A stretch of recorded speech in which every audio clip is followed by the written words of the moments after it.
Guys, welcome back to your own channel. तो आज हम लोग इलेक्ट्रिसिटी का लेक्चर नंबर 4 डिस्कस करने जा रहे हैं। ठीक है, तो ये लेक्चर में काफ़ी डिले हो गया बिकॉज ऑफ सब टेक्निकल इशूज़। ठीक है, तो आज हम इलेक्ट्रिसिटी का लेक्चर नंबर 4 डिस्कस करने जा रहे हैं, जो कि हमारा होगा कॉम्बिनेशन ऑफ रजिस्टर्स के बारे में। ठीक है, तो इस टॉपिक में बेसिकली हम लोग पढ़ेंगे कि कई सारे रजिस्टर्स को हम लोग किस तरह से कनेक्ट कर सकते हैं किसी भी इलेक्ट्रिक सर्किट में। ठीक है, तो उसमें हम लोग दो तरीके से पढ़ेंगे। ठीक है, या तो हम रजिस्टर्स को सीरीज में कनेक्ट करेंगे या तो हम लोग रजिस्टर को पैरेलल में कनेक्ट करेंगे। ठीक है, तो सीरीज में मान लीजिए अगर हमारे पास कोई 3 रजिस्टर्स दिया हुआ है, ठीक है, R1 R2 एंड R3। ठीक है, हमारे पास 3 रजिस्टर है, तो उसे हम सीरीज में किस तरह से कनेक्ट करेंगे वो आप अभी इस डायग्राम से समझिएगा। ठीक है, तो मान लीजिए हमारे पास 3 रजिस्टर है, R1 R2 एंड R3। ठीक है, मैं नेम कर देता हूँ R1 R2 एंड R3। ठीक है, हमारे पास 3 रजिस्टर्स दिए हुए। ठीक है, तो ये हो गया सीरीज कॉम्बिनेशन ऑफ रजिस्टर्स। ठीक है, ऐसे अगर रजिस्टर्स को हम लोग लगाएं, ठीक है, और किसी सोर्स से कनेक्ट करें, ठीक है, किसी सोर्स से कनेक्ट कर दे, ठीक है, इस तरह के कॉम्बिनेशन को हम लोग सीरीज कनेक्शन या फिर सीरीज कॉम्बिनेशन ऑफ रजिस्टर्स बोलते हैं। ठीक है, तो इक्वल वायर में इसे अटैच किया जाता है, सेम सीरीज में कनेक्ट किया जाता है, उसे हम सीरीज कनेक्शन कहते हैं। ठीक है, तो इसमें कुछ ठीक है, और पैरेलल कनेक्शन किस तरीके का होगा? पैरेलल कनेक्शन होगा, मान लीजिए हमारे पास 3 रजिस्टर दिया हुआ है, same given R1 R2 R3। ठीक है, तो उस तीनों रजिस्टर्स को हम लोग पैरेलल में अटैच करेंगे, तब उसे पैरेलल कनेक्शन या फिर पैरेलल कॉम्बिनेशन ऑफ रजिस्टर्स बोलेंगे। ठीक है, जैसे हमारे पास 3 रजिस्टर दिया हुआ, फर्स्ट इज हो गया, सेकेंड हो गया, थर्ड हो गया। ठीक है, हमारे पास 3 रजिस्टर्स दिए हुए थे गिवन, इसे हम सोर्स से कनेक्ट करेंगे। ठीक है, positive and negative, positive and negative. ठीक है, R1 R2 एंड R3। ठीक है, हमारे पास 3 रजिस्टर्स गिवन थे, उन तीनों को हम लोगों ने पैरेलल कनेक्ट कर दिया। ठीक है, तो इसे हम कहेंगे पैरेलल कनेक्शन या फिर पैरेलल कॉम्बिनेशन ऑफ रजिस्टर। ठीक है, ऐसे रजिस्टर्स के लगाने का कनेक्शन जिसे हम एक दूसरे से पैरेलल में लगाएं उसे पैरेलल कनेक्शन कहेंगे। ठीक है, और 2 या 2 से ज़्यादा रजिस्टर या एक भी रजिस्टर अगर सीरीज में लगाया जा रहा है तो उसे हम सीरीज कनेक्शन या फिर सीरीज कॉम्बिनेशन ऑफ रजिस्टर्स बोलेंगे। ठीक है, तो अब इसमें कुछ इंपॉर्टेंट टर्म्स हमें जानने हैं कि सीरीज कॉम्बिनेशन और पैरेलल कॉम्बिनेशन में क्या होता है। ठीक है, तो अगर हम इसे किसी भी सोर्स से कनेक्ट कर रहे हैं, ठीक है, इसे हम किसी भी सोर्स से कनेक्ट कर रहे हैं, तो इस सर्किट में जो है ना फ्लो ऑफ करंट जो होगा, इलेक्ट्रिक करंट का जो फ्लो होगा वो कांस्टेंट होगा। ठीक है, उसमें कोई भी चेंजेस नहीं आएंगे। ठीक है, तो आप इसमें एक पॉइंट करके ऐसे लिख सकते हैं कि सीरीज कनेक्शन में जो है करंट वो कांस्टेंट होता है, वो चेंज नहीं होता।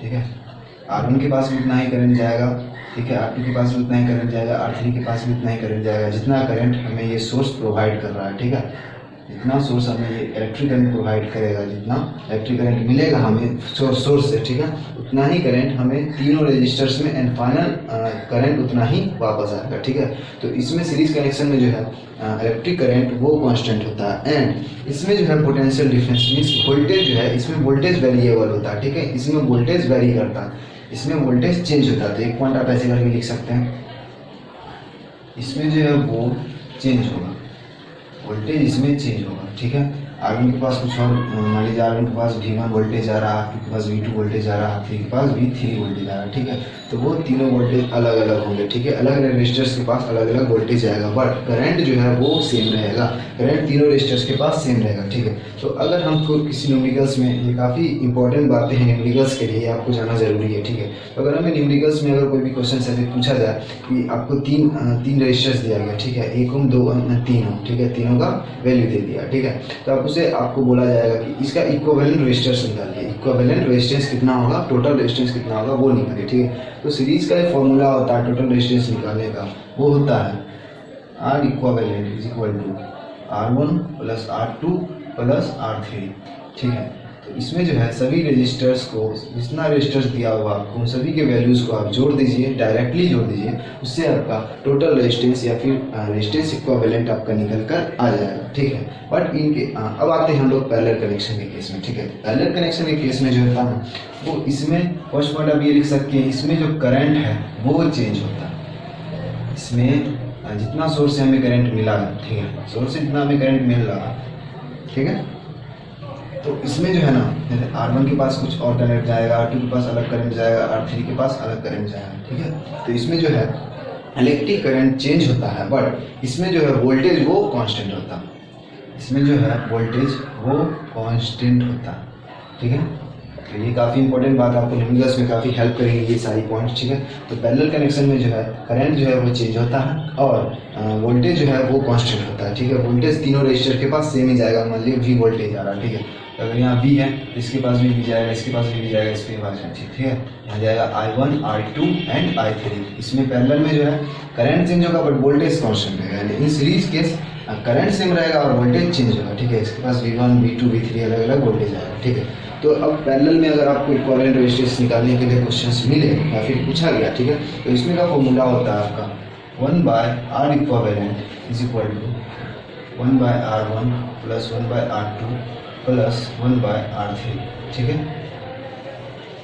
ये फॉर्मूला आपको न्यूमेरिकल सॉल्व करने में काफ़ी हेल्प करेंगी, ठीक है। तो ये हो गया आपका series connection and parallel connection, ठीक है। तो ये काफ़ी इंपॉर्टेंट टॉपिक था हमारे लिए, ठीक है। तो moving to the next topic हमारा होगा heating effect of electric current, ठीक है। जो कि न्यूमेरिकल्स के लिए उसमें एक तो क्वेश्चंस आते हैं, 1-2 नंबर में आपसे पूछे जाएंगे बोर्ड एग्जाम में, ठीक है। तो चलिए चलते हैं नेक्स्ट टॉपिक पे। हमारा नेक्स्ट टॉपिक है heating effect of electric current, ठीक है। Heating effect of electric current हमें नाम से ही पता चल रहा है कि, ठीक है, इसमें हम लोग बेसिकली ये पढ़ेंगे कि जैसे आप लोग का इलेक्ट्रिक अप्लायंसेस कुछ भी यूज़ करते होंगे, जैसे कि मोबाइल फ़ोन्स हो गए या फिर आयरन्स हो गए, ठीक है, या फिर पानी गर्म करने का जो होता है वो सब कुछ इलेक्ट्रिक अप्लायंसेस, ठीक है। बेसिकली आप ऐसे समझिए किसी भी इलेक्ट्रिक अप्लायंसेस में, ठीक है, रेजिस्टर्स लगा होता है, ठीक है, रेजिस्टर्स लगा होता है तो उसमें जो है फ्लो ऑफ इलेक्ट्रिक करंट होता है, ठीक है।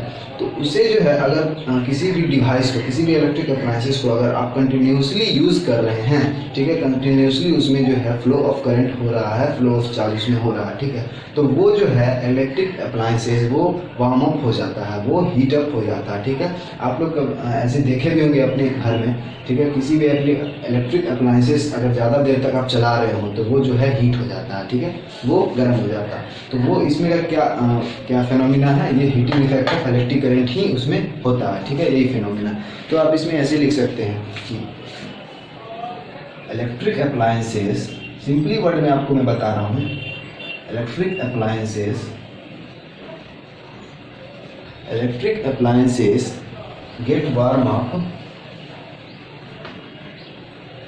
get warm up by continuously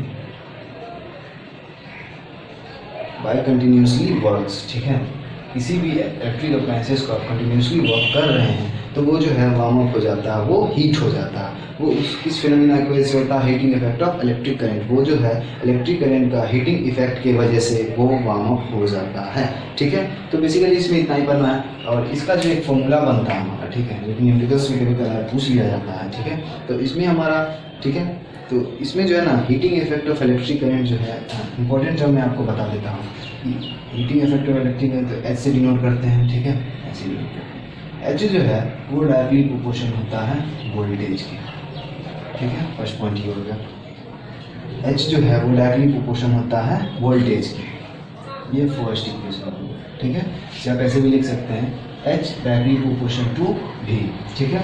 जितना अगर आप वोल्टेज बढ़ा रहे हैं उतना ही हीट बढ़ेगा, ठीक है। जितना आपका वोल्टेज होगा उतना हीट रहेगा, डायरेक्टली प्रोपोर्शन होता है, ठीक है। हीट जो है वो वोल्टेज के डायरेक्टली प्रोपोर्शन होता है, ठीक है। अब जो है इसमें हीट जो है ना वो इलेक्ट्रिक करंट के भी डायरेक्टली प्रोपोर्शन होता है। जितना आप इलेक्ट्रिक करंट उसमें मूव करवा रहे हैं, जितना इलेक्ट्रिक करंट उसमें फ्लो हो रहा है, वो जो है हीट के डायरेक्टली प्रोपोर्शन होगा। ये हो गया सेकेंड इक्वेशन। एंड थर्ड जो है हीटिंग एच जो है वो डायरेक्टली प्रोपोर्शन टाइम के भी होता है, ठीक है, ठीक है ना। ये तो डिफिनेशन से भी पता चल रहा है कि बाय कंटिन्यूसली वर्क, ठीक है, आप कितना देर तक उसे यूज़ कर रहे हैं, ठीक है। तो जाहिर सी बात है कि हीट जो है वो टाइम के डायरेक्टली प्रोपोर्शन भी होगा, ठीक है। तो ये तीनों इक्वेशन को अगर हम ऐड करेंगे, ठीक है, तीनों equation from equation 1, 2 and 3, from equation 1, 2 and 3 we get H directly proportion V, यहाँ से एक फॉर्मूला बन के आएगा हमारा H is equal to V I T, ठीक। यहाँ से जो हमारा फॉर्मूला एक बन के आ जाएगा V I T, heat is equal to voltage into electric current into time, ठीक है। तो हमारा हीट निकालने का जो है ये एक फॉर्मूला हमें मिल गया, ठीक है। तो हीट का जो एसआई यूनिट क्या होगा, जूल होगा, ठीक है। यहाँ एक पॉइंट करके लिख लेता हूँ, SI unit of heat is joule, ठीक है। हीट का क्या होगा, एसआई यूनिट जूल होगा, ठीक है। तो हमारा ये हो गया heating effect of electric current. इसमें कुछ ज़्यादा हमें पढ़ना था नहीं, ठीक है। तो इसमें जो है इसका नेक्स्ट टॉपिक इसी से मिलता जुलता है हमारा जूल्स लॉ ऑफ हीटिंग, ठीक है, जूल्स लॉ ऑफ हीटिंग। तो चलिए वो डिस्कस करते हैं। तो हमारा नेक्स्ट टॉपिक है जूल्स लॉ ऑफ हीटिंग। तो Joule's law of heating basically होता है क्या, ठीक है। तो जूल्स लॉ ऑफ हीटिंग हमें क्या बताता है, ठीक है। तो हम इसका स्टेटमेंट जानते हैं, what is the Joule's law of heating, ठीक है। तो Joule's law of heating is said that, मैं यहाँ डायरेक्ट लिख देता हूँ, Joule's law of heating is said that the heat produce in resistors, ठीक है, रेजिस्टर किसी भी रेजिस्टर्स में जो हीट प्रोड्यूस हो रहा है, ठीक है। Joules law of heating is said that the heat produce